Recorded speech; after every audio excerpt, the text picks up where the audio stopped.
Bom, nas eleições municipais, mais uma semana de campanha está terminando. E a Paraná Pesquisas divulgou um levantamento das intenções de voto na capital paulista. E aí, como é que será que tá? O prefeito Ricardo Nunes continua liderando com 28%. Logo atrás está o Guilherme Boulos com quase 25%, ele está com 24,9%. E o Pablo Marçal em 20,5%. Estão meio próximos aqui, a gente sabe que tem muita margem de erro nisso aí, né? Muito bem. Tabata Amaral e José Luiz da Atena estão empatados com mais ou menos ela com 7,3% e ele 7,1%. E a Marina Helena deu uma crescidinha, já está com 2,1%. Vamos lá. O Bebeto Haddad, da Democracia Cristã, tem 0,4%. O João Pimenta, do PCO, subiu para 0,3%. E o Ricardo Senise, da UP, também está com 0,3%. Altino Prazeres, do PSTU, 0,2%. Não sabem ou não responderam, 3,9%. Brancos e nulos, 4,9%. Bom, o levantamento da Paraná Pesquisas também testou alguns cenários para o segundo turno em São Paulo. Vamos conferir?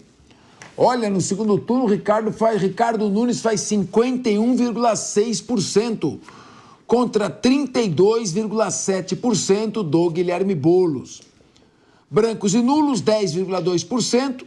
Não sabem ou não quiseram responder, 5,5%.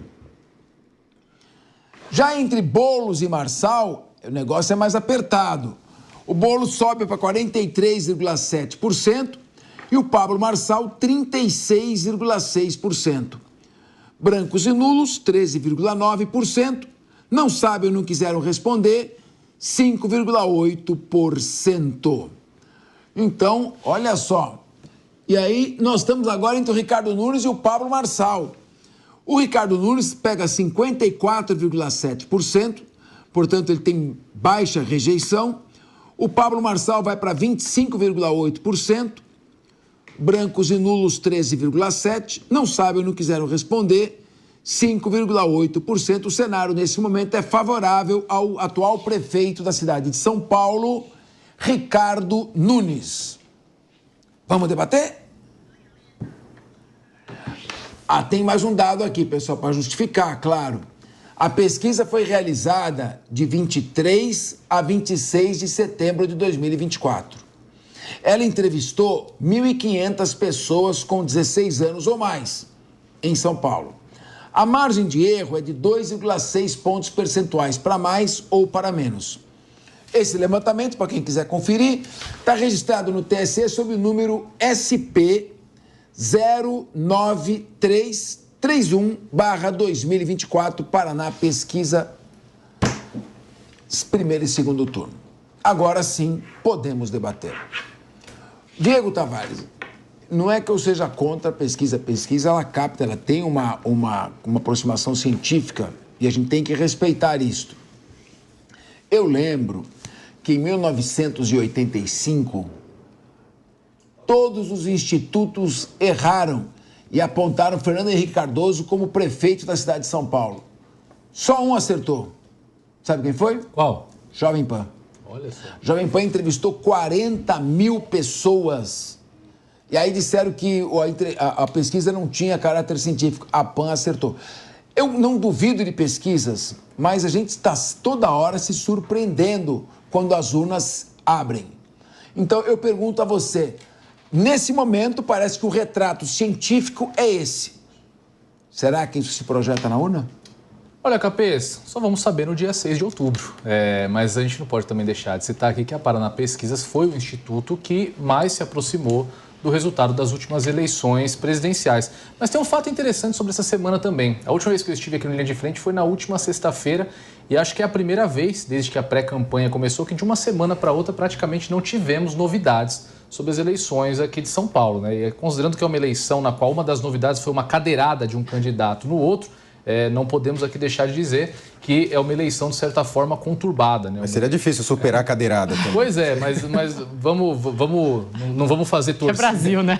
Aqui tudo é possível. Né? A frase do Tiririca de pior que tá não fica se mostrou uma inverdade. Né? Então, aqui tudo pode acontecer para o bem ou para o mal. Mas o fato, Capês, é que eu sinto também que esse levantamento da Paraná Pesquisa, de fato, é o cenário que está se consolidando. Né? O Pablo Marçal, que foi o grande diferencial, né? Foi o grande ponto de causa dessas eleições, no momento que ele abandonou aquela postura um pouco mais extremada, no momento que ele abandonou os apelidos, abandonou os ataques e passou a adotar uma postura que, como ele mesmo disse no debate do SBT, salvo engano, a postura de um governante, de certa forma, ele deixou de emocionar o seu público, ele deixou de tocar no coração daquele eleitor que busca uma alternativa a absolutamente tudo que nós temos, que é chamado aí de establishment político.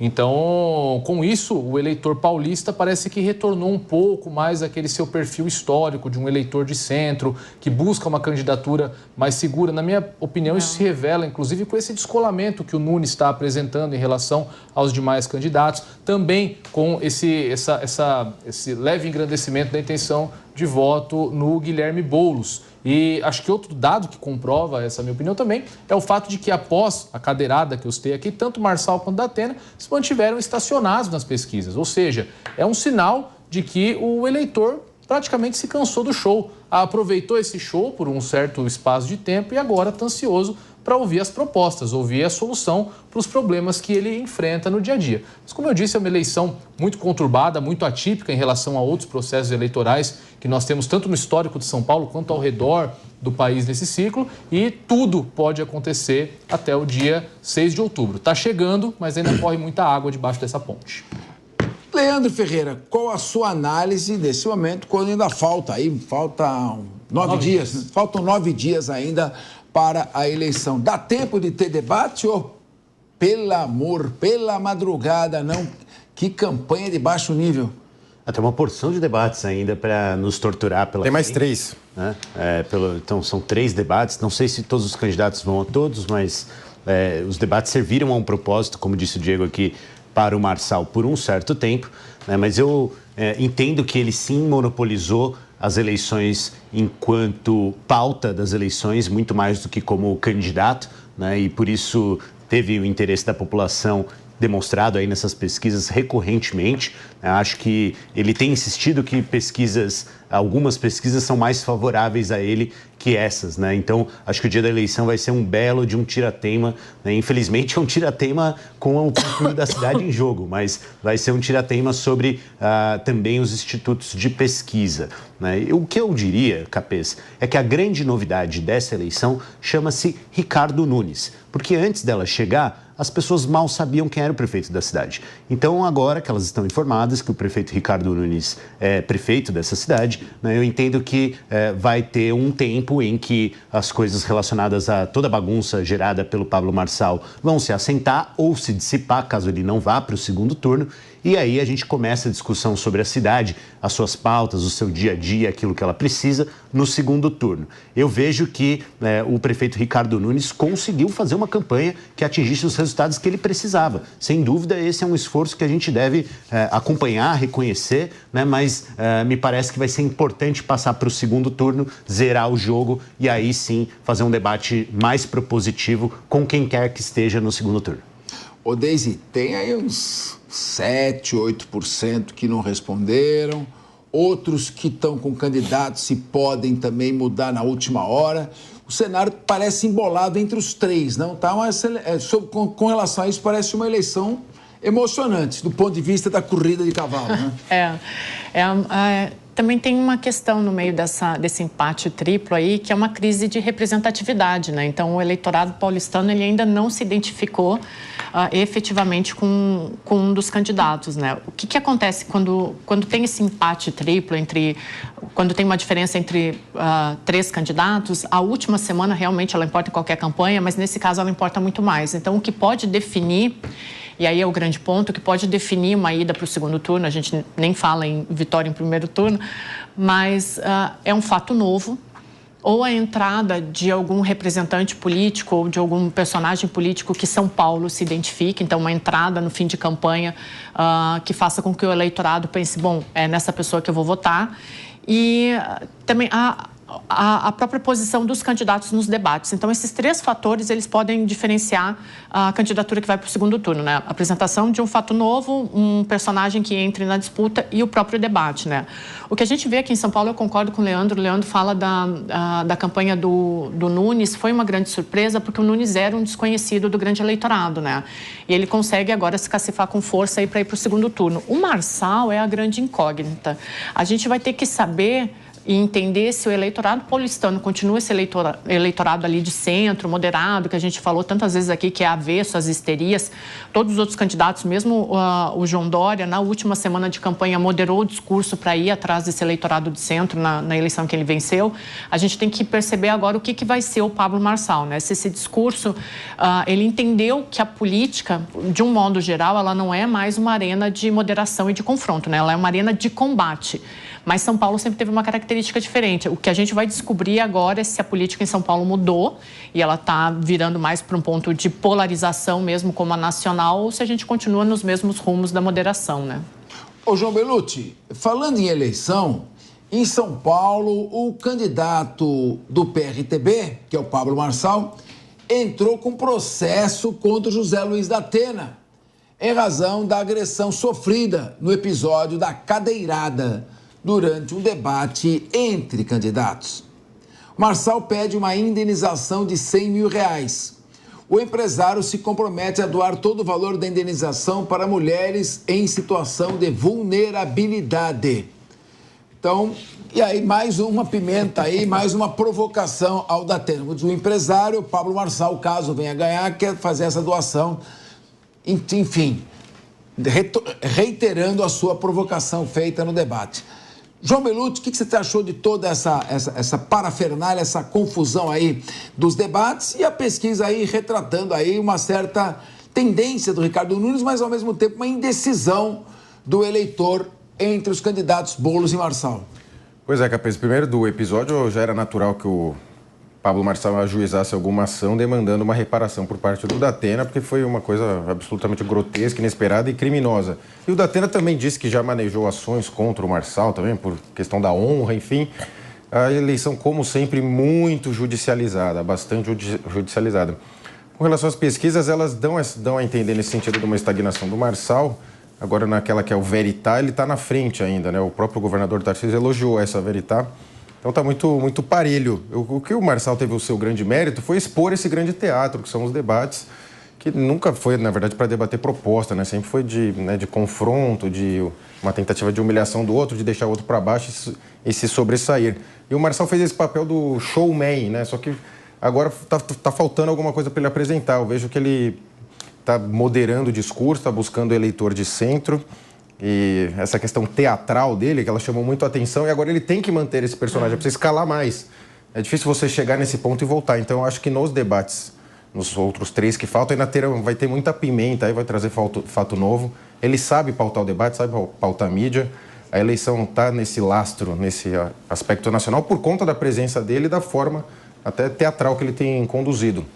Então, ele acabou trazendo mais popularidade até para os demais candidatos. Hoje todos eles são muito seguidos em redes sociais, todos ganham direito de resposta na rede social do Marçal, você entra lá, sempre tem o direito de resposta de alguém. Hoje é a do Ricardo Nunes. Mas eu queria tirar uma dúvida, Deise, até que ponto, nós estamos falando hoje das redes sociais, estão praticamente definindo as eleições proporcionais. Sim. Você não tinha esse fenômeno, vários deputados com mais de 1 milhão de votos, não sobra voto para aqueles que não atuam junto a essas redes sociais. E, ao mesmo tempo, a eleição de Jair Bolsonaro em 2018 foi um indicativo disso. E mesmo até o seu desempenho, com todo o desgaste que sofreu nas eleições de 2022. As eleições municipais agora, principalmente na cidade de São Paulo, que é, de certa forma, um laboratório para todo o país, podem mostrar se ainda a política tradicional com vereadores, as obras, a zeladoria, a estrutura de campanha sobre o poder das redes sociais faz diferença? Você acha que pode ser um objeto de estudo de cientistas políticos como você? O Capês já está sendo, a gente já está de olho nisso, a gente já está fazendo pesquisas e análises em relação ao que está acontecendo com a campanha política e as redes sociais. Só uma coisa, quando a gente fala em campanha política e redes sociais, a gente está falando da influência das redes sociais em municípios com mais de 200 mil habitantes, tá? Então, tem uma diferenciação para municípios abaixo de 200 mil. O que a gente tem percebido, e talvez até explique um pouco da estagnação do Pablo Marçal, é porque realmente ele tem o domínio das redes sociais, né? Ele acabou movimentando todo o debate para em torno dele, mas talvez uma das explicações para a estagnação dele é porque ele atingiu o teto também por causa do eleitorado jovem, que é mais propenso a seguir em redes sociais, a comentar e participar do debate em redes sociais, né? Então, aquele candidato que ainda faz aquela campanha de rua, isso continua sendo muito importante, que continua visitando os pontos da cidade com o aparato político, a campanha municipal ela é muito diferente da campanha presidencial, isso ainda conta muito. Talvez isso também explique, de novo, a gente está fazendo todas as análises, porque os últimos dados que a gente tem são de 2004, mas a gente está tentando entender como que isso funciona. Por exemplo, uma eleição municipal, ela precisa dos partidos políticos, ela precisa dos cabos eleitorais dos vereadores. O Pablo Marçal não tem isso. Então, talvez o teto dele tenha sido atingido. Se ele apresentar um fato novo, eu não acredito que a população queira ver um Pablo Marçal moderado, não é isso, não foi isso que ele apresentou até agora, não foi assim que ele foi catapultado, mas a gente vai conseguir entender melhor as redes sociais. Impactam muito, mas eu acredito que para um candidato como o Marçal, uma candidatura ou para Senado ou, como ele quer, para a presidência da República, ela faça mais sentido do que uma disputa para a prefeitura, porque a prefeitura ainda contam outros fatores, né? O corpo a corpo, os partidos políticos, a base política, a coligação. Então, a gente vai entender muito isso, mas eu acho que as redes sociais, elas têm um teto e o Pablo Marçal está conseguindo mostrar isso para a gente. Muito bem.